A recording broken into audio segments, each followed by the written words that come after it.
रुक जाए चंदा आज के रतिया होखे नदी हा तू भोर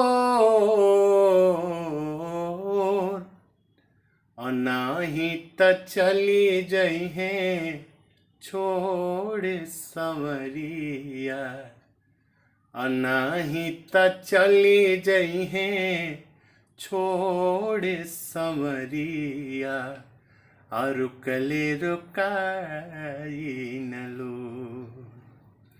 अनाही त चली जइहे छोड़ संवरिया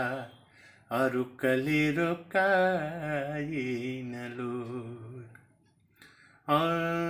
पुछियो त पैनी नहीं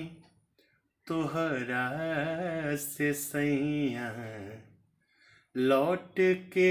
अइबह फेरू कहिया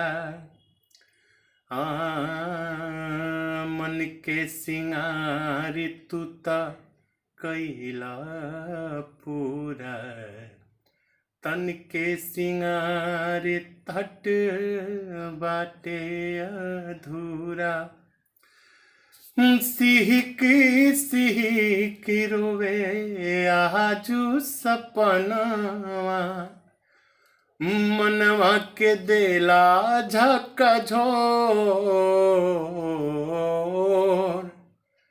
हमरा के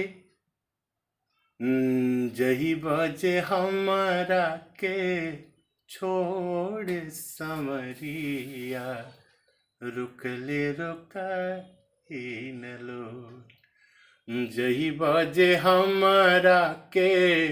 छोड़ संवरिया रुकले रुकाई